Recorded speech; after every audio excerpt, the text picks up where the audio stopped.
As a reminder, public participation is an opportunity for the community to address the board in a formal setting. However, it is not designed or intended to be interactive. While we greatly appreciate individuals engaging with us, we expect the administrative and building level staff to work cooperatively with the community to address items discussed. We also request that audience members be respectful of each participant in the process. We thank you for attending tonight's Board of Education meeting and for your support of our school system.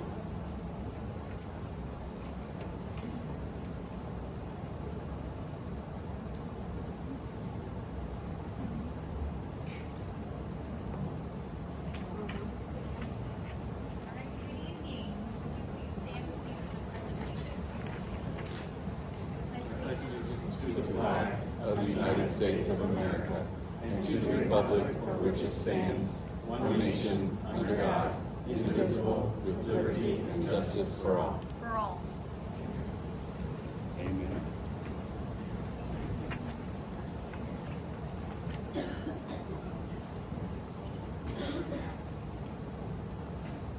Good evening. I would like to welcome everyone to the August 12th, 2024 regular meeting of the Southwestern City School District Board of Education. Can I get a roll call, please? Angela Steele. Here. Ms. Liskini. Here. Ms. Martindale. Here. Ms. Peterson. Here. Mr. Bosso. Can I have a motion to approve the agenda for the August 12th, 2024 regular meeting? Peterson, motion for agenda. Can I get a second? Second, Liskini. Any additions or corrections? All right, seeing none, roll call. Ms. Peterson. Yes. Ms. Liskini. Yes. Ms. Angela Steele. Yes. Ms. Martindale. Yes. All right, great. Can I have a motion to approve the minutes of the July 8th and the July 22nd regular meetings as presented? I'll motion that. D'Angelo Steele. All right, great. Can I get a second? Second, Peterson. Are there any additions or corrections? Seeing none, roll call. Ms. D'Angelo Steele. Yes. Mrs. Peterson. Yes. Ms. Liskini. Yes. Ms. Martindale. Yes. All right, so next we have a transportation update from Mr. Monty Ditter.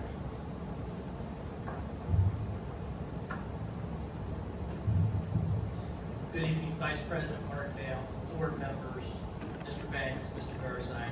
I'm here to give an update on transportation in the school district.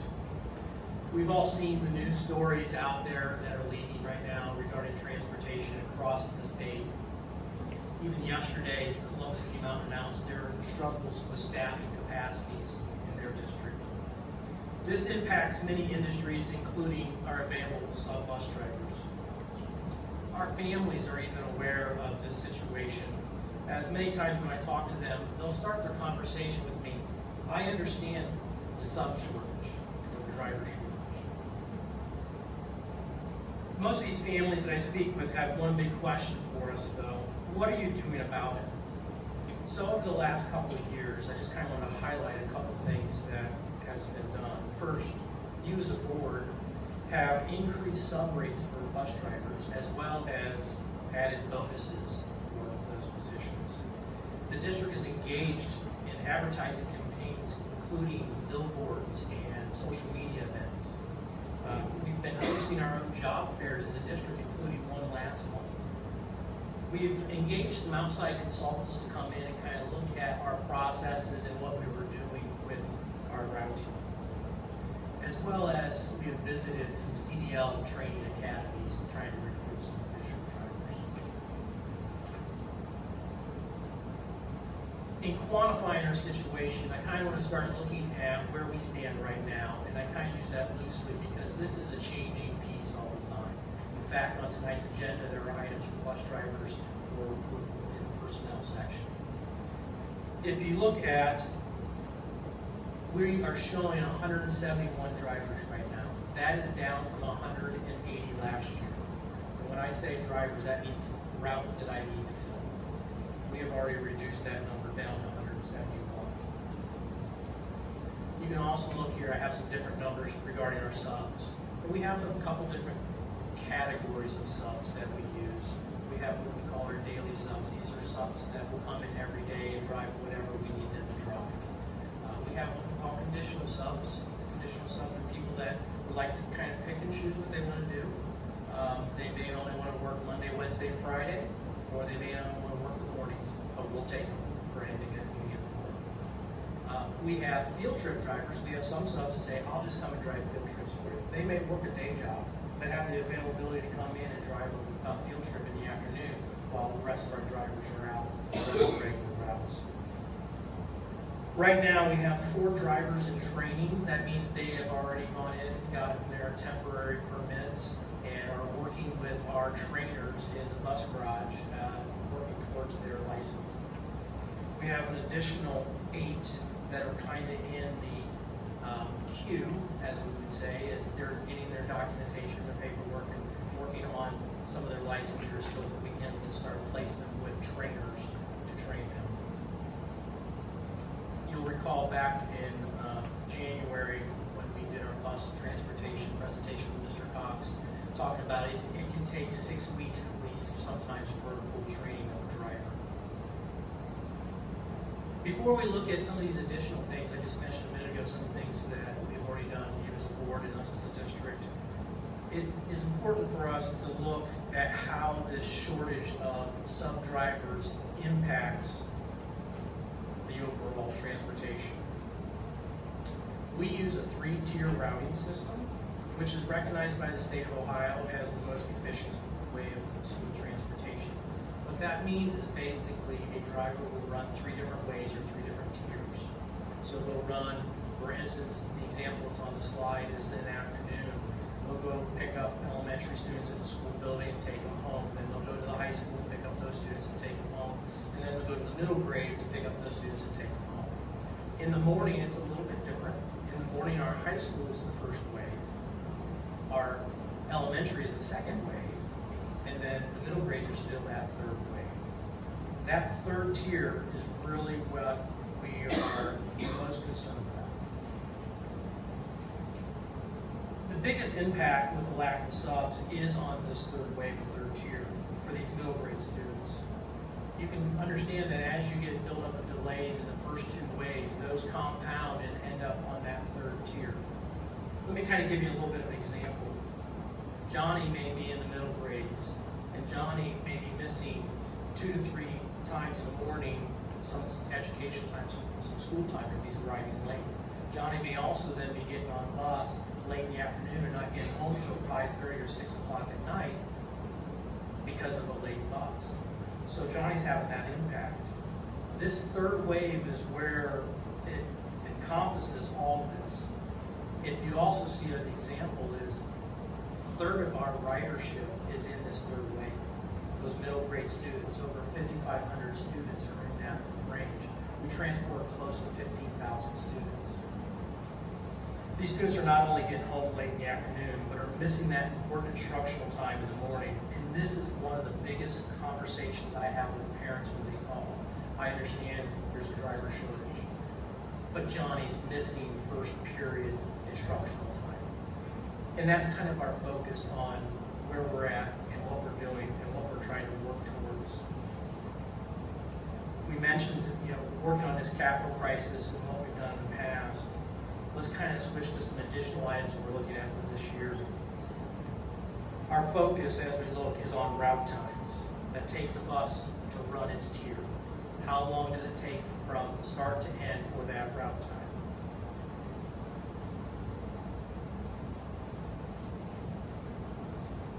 One of the big pieces is, again, we're talking about subs, is we have to cover. If I don't have enough subs to cover absences, I need to be able to run what we call a second run on that tier. And that's where that delay starts coming in.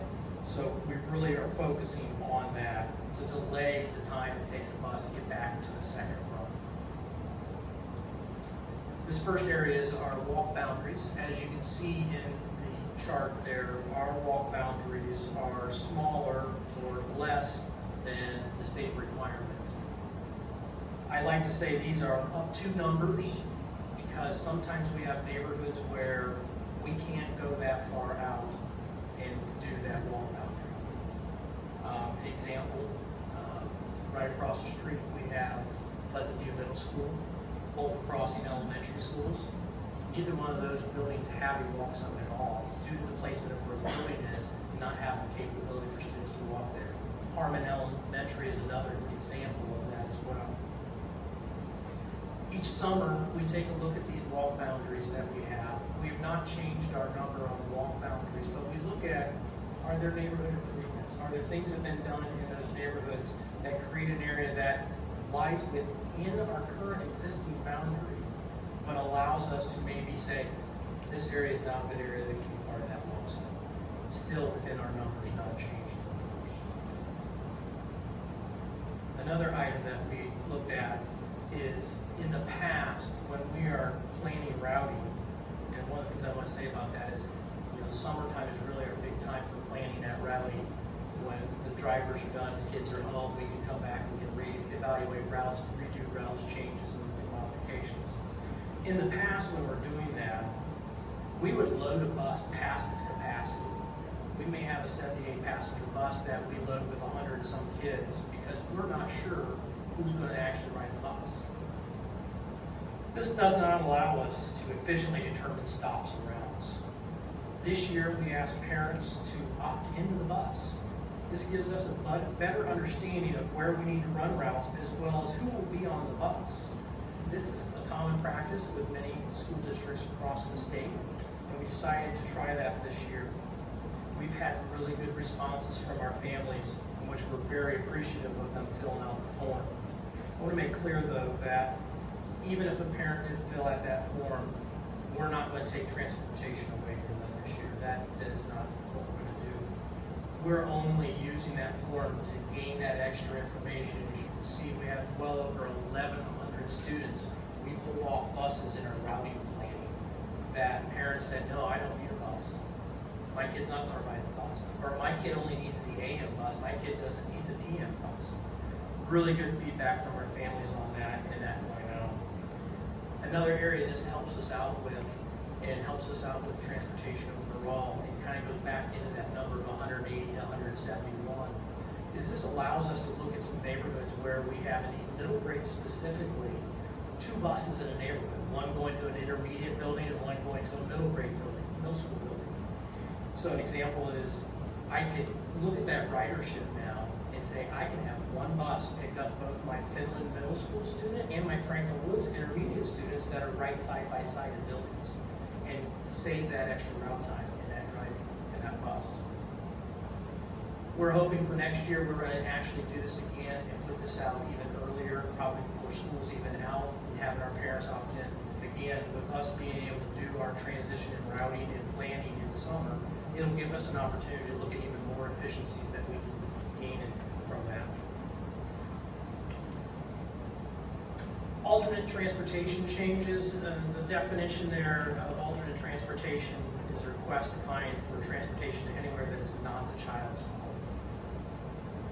In the past, we allowed an alternate stop for students that was outside of the boundary of their building attendance. Over the last several years, we've had to bring this back and stop providing some of these services as we had families requesting, or we had new daycares requesting transportation outside of the boundaries. This created an inequality with our clients. Some daycares were grandfathered in because they had it in the past. We are now holding the same policy for all clients, whether it's a daycare or a family, that we've been doing for everybody else.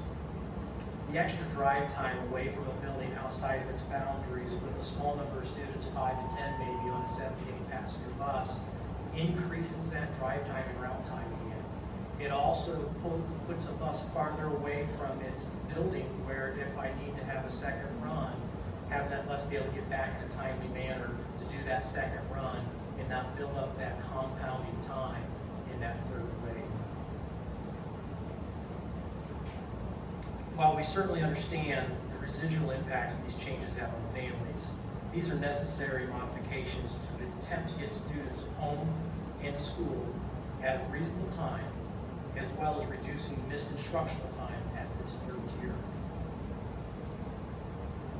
We've been engaging with our community partners and community leaders This summer, we've had one of our route supervisors attend the Grove City Active Transportation Planning Steering Committee. Mr. DeBoe and Findlay Middle School Principal Tyler Winter participated in an audit with Franklin Township. We often assist our townships and counties with their efforts to gain funding for safe walking to school grants. And this last week, we met with Grove City Parks and Rec to expand their before-school programs in our buildings for families.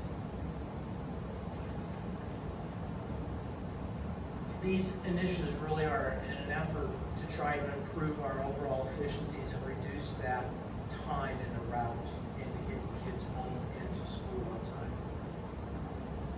We continue to encourage our families to use our Stop Finder app. This is a little bit better of a communication device for our families where they can actually communicate information regarding their student's bus and the timing of it. It's more accurate than the default phone message, which has a generic time, basically, an estimate to give families. They can actually go on the app and say, oh, this is where my bus is. Oh, I can set up an alert on my phone to say, the bus crossed this intersection, I know I can send Johnny out to the bus now. So it's another tool that we have there for our families to use. I'd be amiss if I didn't take a moment to recognize all the extra work that our drivers, aides, secretaries, and transportation have put in to help cover our sub shortage. Their dedication to this work is what keeps the buses moving. Thank you. I'll take some questions.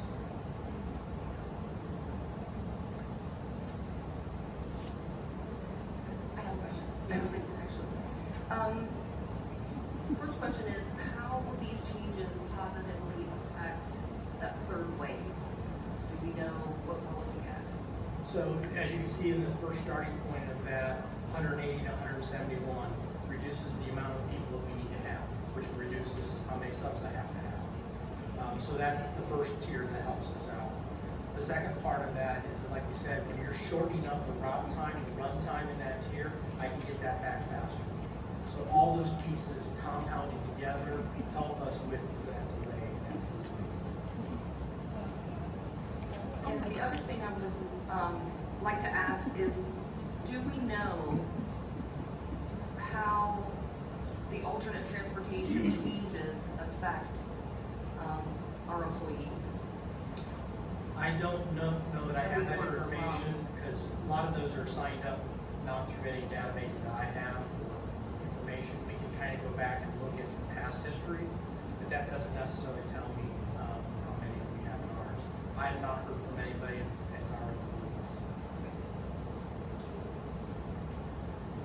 And thank you for doing the presentation and answering some of these questions. You did answer a lot of questions that I have written out already, so thank you for that. There's so many changes. I was ready for all these changes this school year kind of rolling out. I know we've talked about transportation and how it is an issue with the kids showing up to school late and getting back late and all the time list, right, and everything involved with that. So some of these changes that are being made, you mentioned eight full-time employees and maybe 4 subs in there, like 12 employees. With the addition of those employees, is that going to be able to change any of the routes this year, or are they just hoping you can do the routes that you mentioned with those employees? Does that make sense? Like, is there any potential? You talk about the ones that are in training. And Yes. that would just be helping cover those subs areas that we lack. We run, it can average anywhere between 15 and 20 a day that we need to cover. And I think the important piece of that to understand as well is that when I have one out, since we're a 3-wave or 3-tier, that's 3 things I gotta cover. So every one out, so in an average day of 15 to 20, that's 45 to 60 things we have to find coverage. But I don't have a sub that can just readily fill that. And I've been asked questions through emails and from the community, so I'd be remiss if I didn't ask these questions. They're not just for me. I was asked, one of the questions was the benefits of transporting all the students, you know, the charter students, the non-public school students, every student in the district to the school they're going to go to. In lieu of transportation, that's been looked at, right? That question, you know, whether the payout or the driving them, it makes sense to keep driving everybody that can be driven. Does that make sense? Yes, so your question is, we do look at all those payment lieux. So we start off with our charter schools and have a conversation with, tell me your enrollment in our district so that we can look at how many students that is. When we get to a certain number, we look at, okay, it's cost effective to provide. Because that's one of the 5 criteria under the law for payment in lieu. The other factor of that is also that even though we have those 5 reasons that we can use, it can be challenged. And we have been challenged in the past on some of those. But we do continue to look at every one of those. I know even last year we looked at, the biggest rule is 30 minutes. If it takes longer than 30 minutes to go from the school of attendance to their charter school, non-pub school, they don't qualify for transportation. But if it's within that time frame, then technically we have to transport unless we can do payment, which we still do quite a few. I believe that was in June, July board meeting where we approved a bunch of those. Okay. I know that was one of that helps. I think the other piece to add into that conversation is you think about, we have 34 school buildings in our district. We transport to nearly 70 buildings across Central Ohio. Does anybody else have a question? The only question I have, and we might not know the answer quite yet to this, since we're just implementing the school year and getting started and getting going. So this year is really gonna drive that data for us to be able to see how this plan and these changes implement. The real only question that was brought to me was about how would this affect the peer model students for the preschool program, and those that you know are part of that program. And so I would be curious to know if that transportation, does it cause any issue for us to be able to have? Yeah, I'm not quite sure I can answer that one. I don't know if I have enough information on that. Okay. I'm not sure if it's career academy or most of those are in district when we do those with the career academy. So surely they have an impact there. Okay.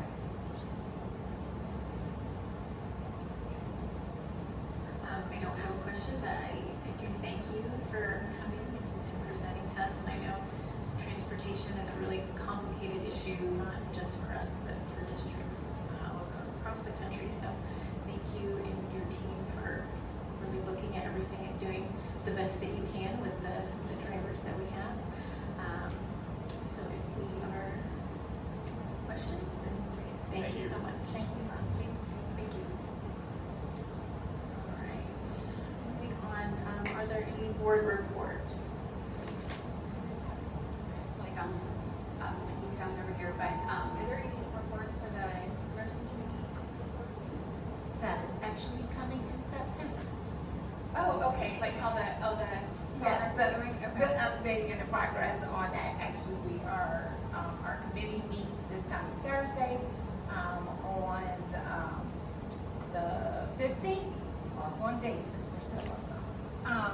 Thursday, our committee meets. We took off for July, for a break, but our committee will actually be reviewing some areas, and we are actually will be presenting to announce that at the September meeting so that we can have a presentation to present for the September meeting, the 23rd school board. Yes. All right, awesome, here we go.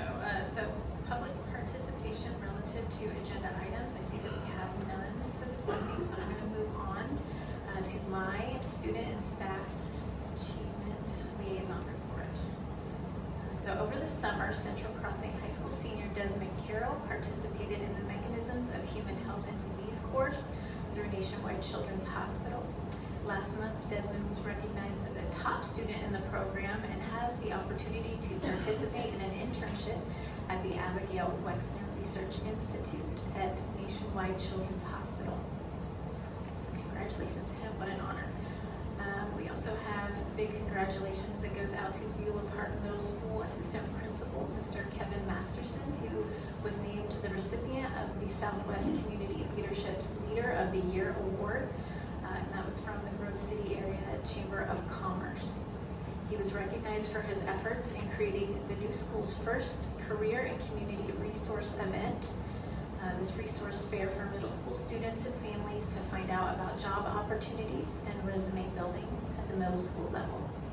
Students and families also learned about the job application process and spoke with local businesses about work opportunities. And also, congratulations to Beulah Park Middle School 7th and 8th grade teacher, some math teacher, Emily Brickert, on being named the Ohio Teacher Leader Liaison for the 2026 state cohort. As an OTLL cohort member, Emily will work collaboratively with the Ohio Department of Education and Workforce and engage in two-way communications and feedback about current and future education topics. And then for our Southwest City School District Gives Back, last month several Franklin Heights High School football players spent the weekend volunteering at the Columbus Art Festival. They made an impact by giving their time to help others in their community enjoy a fantastic event. So great job, Golden Falcons. And that wraps up my student and staff achievement report. And let's see here, we are going to move on to fiscal and operational management with Mrs. Julie Liskey. Thank you, Mrs. Martindale. This evening we have 9 action items under fiscal and operational management. The first one is revised temporary appropriations for fiscal year 2024-25. It is recommended that the Board of Education approve the revised temporary appropriations, CX1. Number 2 is investments and financial statements for July 2024. It is recommended that in accordance with section 135.14 of the Ohio Revised Code, the Board of Education approved July investments, CX2, and cash position report for the month of July 2024, CX3 as submitted. Number 3 is payment of bills. It is recommended that the Board of Education approve payment of bills according to the list of checks for the month of July 2024, CX4. Number 4 is donations. We have donations in the amount of $2,800, CX5. Number 5 is authorization to pay bills in accordance with section 5705.41 Ohio Revised Code. It is recommended that the Board of Education authorize the treasurer to pay bills for July which were not processed in accordance with sections 5705.41 Ohio Revised Code, CX6. Number 6 is agreement with communities and schools. It is recommended that the Board of Education enter into an agreement with communities and schools to provide 20 site coordinators to secure and connect the school and/or students with the needed resources and services to address the non-academic barriers negatively impacting student success for the 2024-25 school year as presented, CX7. And just to note on that, also that we have worked with Meta Solutions, the purchasing cooperative, and they work with over 300 school districts in the state of Ohio. This gives us purchasing power to leverage bus manufacturers and drive down costs. Number 7 is agreement with I Know I Can.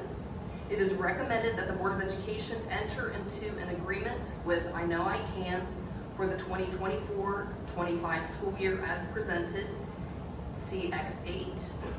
The district has partnered with I Know I Can since 2018, And I know I can provide services to reduce barriers to entering college and the workforce for the district's 9th through 12th grade students. Number 8 is the agreement with Directions for Youth.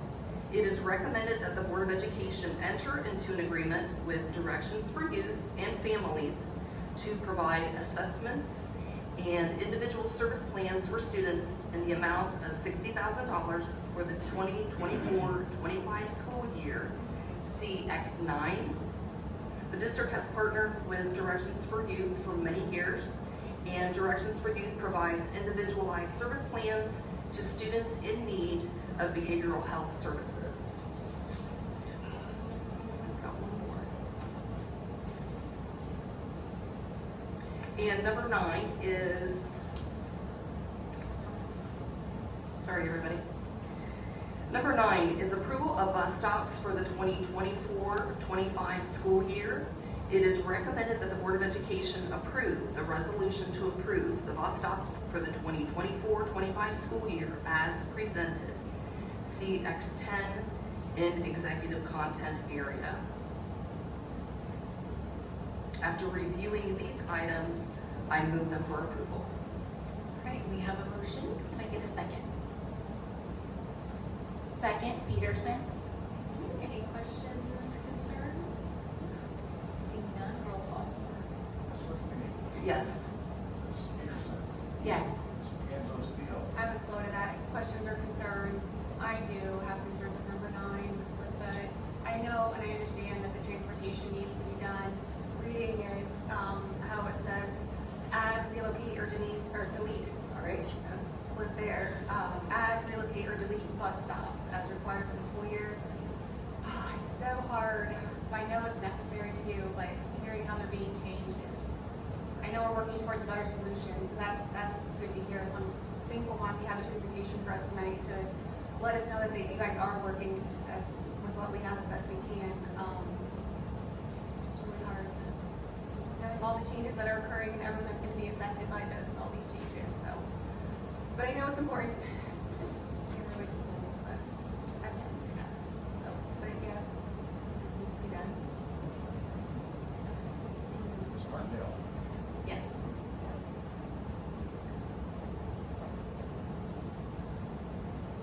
Okay.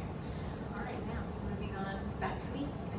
I just have one item for review today. Finland Middle School 8th grade students are requesting to travel to Washington, D.C. The trip will involve about 90 students. They're going to miss about 4 days of school. Expenses are to be paid by students and parents. And after reviewing that item, I move it for passage. Can I get a second? Second, Peterson. Any questions or concerns? All right. Seeing none, roll call. Ms. Peterson. Yes. Ms. Martindale. Yes. Ms. D'Angelo Steele. Yes. Ms. Liskini. Yes. All right, great. Next, we have personnel items for action with Mrs. Peterson. All righty. For tonight's board meeting, personnel department action items total. 6 personnel items involving 386 persons. 9 certificated resignations or retirements. 16 classified resignations. 3 certificated changes in employment status. 165 certificated employment, 131 of which are supplementals. 49 classified changes in employment and 144 classified employments. Before I move this for passage, because I'm going to say it now, here is your Southwestern City School personnel commercial announcement. A reminder that we are all in this together. If you know of anyone who is seeking employment and would like to work and be a part of this great community, please, please, please have them reach out to our personnel department at the District Service Center, and we will be happy to assist them in any way that we can. Now, I move this report for approval. I'll let Yes. I second Mrs. Peterson there with that. All right, so we've got a motion. Can I get a second? Second, D'Angelo Steele. All right, any questions or concerns? No? All right, seeing none, roll call. Ms. Peterson, Yes. Ms. D'Angelo Steele, Yes. Ms. Liskini, Yes. Ms. Martindale. Yes. All right, so moving on, we have public participation relative to non-agenda items. We've got 2 individuals signed up for public participation. First up, I would like to ask Kyra Paul. There we go.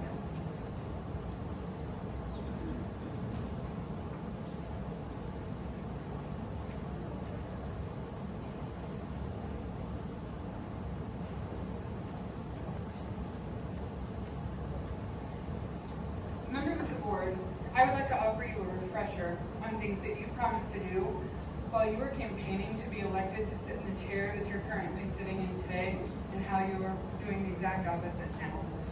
Our first 2021 elected school board member spoke about, and I quote, "the importance of cooperation and communication to build our community up and ensure everyone has the right to be treated with dignity and respect. Does calling teachers out at a public meeting for being disruptive in response to this board's wasteful spending and your other decisions during that special meeting when you chose not to allow public participation sound anything like cooperation, communication, dignity, and respect?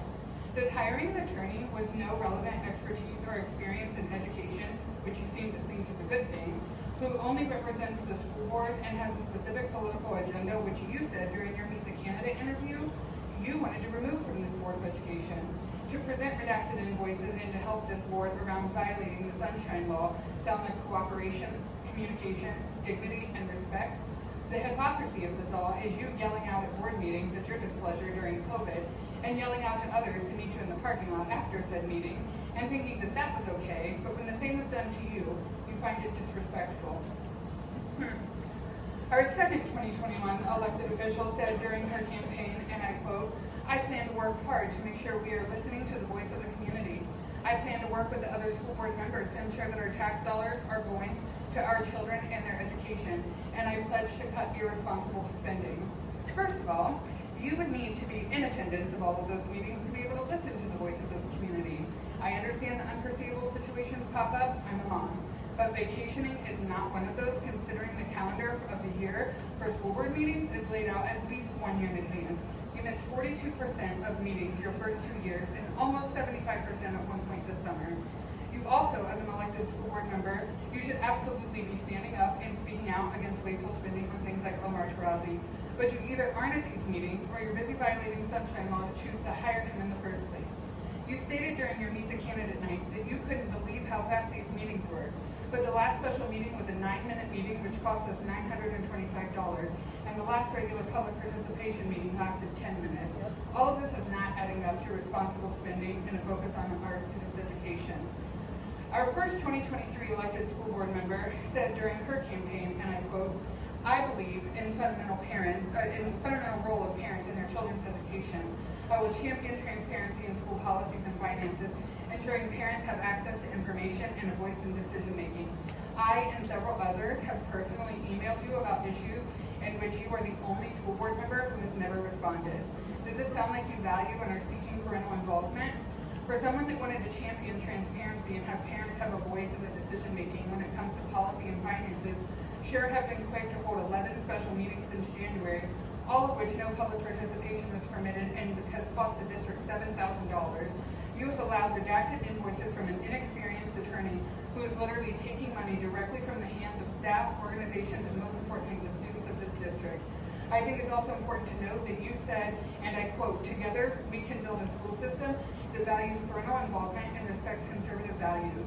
You seeking out Tarazi, having a meeting to hire him, which violated Sunshine Laws, and continue to allow him to take, so far, $122,511 at minimum from our students does only one of those things. It tries to drive your personal conservative values and an agenda to the forefront. In case you forgot, being a public school board member is a nonpartisan position. Your conservative values have no place here and should have no weight or bearing in your decision making. Our second 2023 elected school board member said during her campaign, and I quote, "I plan to increase parental and community involvement in Southwestern City Schools But when parents and members of the community email you asking about the outrageous spending of the school board on an, I'll say it again, inexperienced attorney, you respond with a lie. You state that he is actually saving the district money because the district spent $600,000 on legal representation last year. In comparison to Rozzy was a bargain. We now know the truth due to that 11th special meeting so far this year that his only responsibility is representing the board. You also said in part that creating a positive school culture in all school buildings with run-on community partnerships was important to you. However, you did one of the most tone-deaf and offensive things possible by handing out branded for your husband's old business new and used pencils to teachers in attendance of that last special meeting.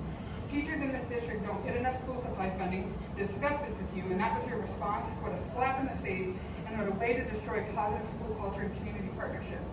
All of you campaigned on eliminating pay-to-play fees, but instead you raised them this year, and for $122,511, this board could have covered the fees for 2,450 children.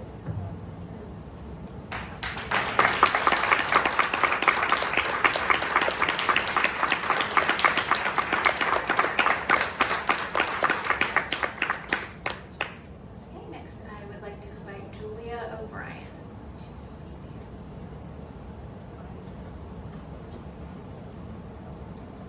Good evening. My name is Julia O'Brien, and tonight I'm going to speak about taxpayer-funded vouchers for private schools.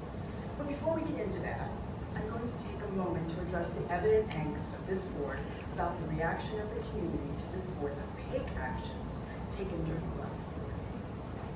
3 years ago, almost exactly, one of you sat to the left of the podium and relentlessly heckled another member of this community while she was addressing the board during the public participation portion of that meeting. Now that same heckler typically sits on this dais as the board president. I bring this up to remind this board that it is the height of hypocrisy to act aggrieved when it comes to decorum during school board meetings. On the surface, school vouchers sound harmless to the average person who has not delved below the surface of the issue. But expecting the taxpayers to fund the private education of certain students is akin to someone who wants to enjoy the amenities of a country club on the taxpayer dime instead of utilizing public parks like the rest of their community. Some uber-wealthy private voucher-supporting organizations have minions in Ohio that are lobbying school board members to bolster tax-supported alternatives to the public common school system required by the Ohio Constitution. In some cases, these voucher-supporting groups identify voucher supporters to run for seats on boards of education and provide significant funds to get them elected. In some cases, public school board members are involved in the operation of private schools and thus have a clear conflict of interest when voting against a resolution to challenge the use of public funds allocated to private schools via vouchers. But we in the community are taking notes and paying attention. Public school board members need to understand that they have a fiduciary responsibility to the public district that they serve, not private schools. The fiduciary responsibility involves providing for the good of the school district, taking into consideration the best interests of students, parents, and the community, who are the taxpayers that provide a significant share of this district's funding. If parents opt to send their students to a private school or a charter school, the public school board members' fiduciary responsibility to these students ends until or unless they return to our district's classrooms. The school board members are stewards of the public trust and must act for the good of the district and not for their own private interests or the interests of private schools. Public school board members constitute the board for public schools, not private schools. Public school boards must exercise due diligence and oversight to ensure that their district's financial situation remains sound.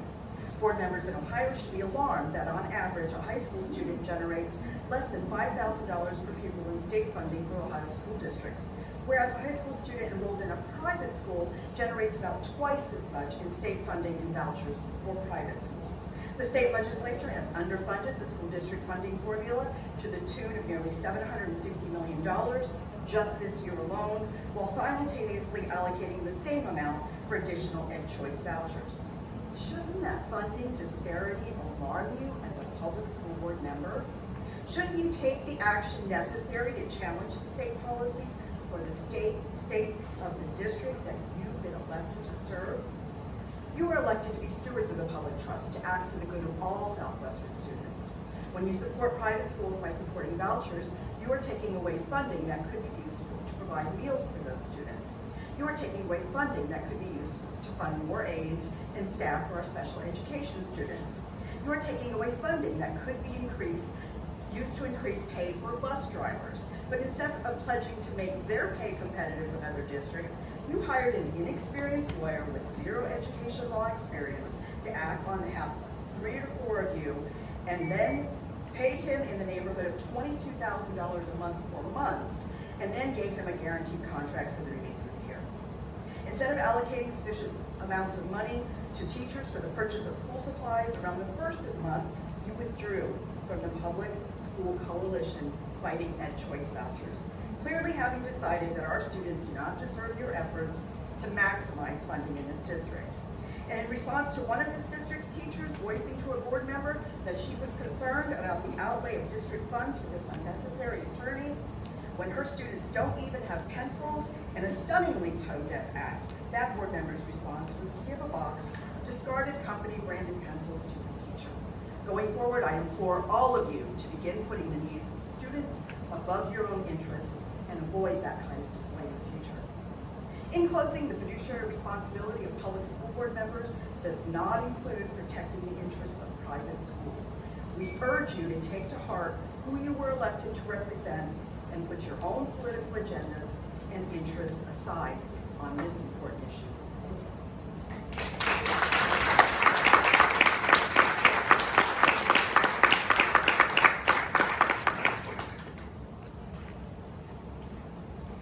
All right, do we have any items for discussion this evening? I just had a few things that I wanted to Look out. It's yours, thank you. I just wanted to give a special thank you to all the new administrators who attended the Administrative Leadership Academy last week on August 1st and 2nd. It was a great 2 days. I was able to come to some of that for each day, and it was so wonderful to see everybody come together and the camaraderie and the folks that put that on. It was wonderful. It was really great to meet a lot of people and to see all the administrators get excited about the school year. A special thank you to everyone who participated in the first time bus rider event on Saturday, August 3rd. That was amazing. Thank you, bus drivers. Thank you, all of the teachers that were there handing out books and book bags, and all the other teams that were there. Communities and schools were there. I'm trying to remember everybody that was there, but it was a fantastic day. I think there were over 500 students that attended. Tim gave me a number, and it was awesome. So thank you for coming on your summer Saturday and participating in that. It's very important. I was extremely impressed. Also, great job to all the teachers and staff who have participated in the different kindergarten jumpstart programs this week. I attended Highland Park last week on August 8th, and it was just so great to see all the little kiddos coming in and just getting acclimated to the buildings. And thank you to all the staff that said yes to coming in early and doing that. It's amazing, important for these little people. So appreciated. Also, thank you to everyone, especially Mr. Shuey, for implementing the new athletic pass program. It did go live on August 6th. And we hope that this will benefit the district families and students with the sports pass. So very, very excited with all of the amazing things that are going on right now. So thank you, everybody. That's it. Yes, and I'm looking forward to Mr. Debo's next handout you're going to be doing about the athletic passes that you're going to be doing, and the 55 and older thing, like community pass. That sounds really fun, and I'm really excited about the I Am Present. Is that I'm kind of shocked not to see that on the agenda or slides today. So again, really excited for all the work everyone's put into that. If you guys haven't seen it yet, check out the website. Right, is there another place to find it? Is it on Facebook? It's on all the places. All the places. I'm not a hashtagger, but is it like hashtag I am present, so check that out. Really excited to get that going. So, Okay. All right, I would like to entertain a motion to adjourn. Can I get a second? Second, Peterson. Roll call, please. Ms. Peterson, Yes. Ms. D'Angelo Steele, yes. Ms. Liskini, Yes. Ms. Martindale. Yes. Thank you all very much.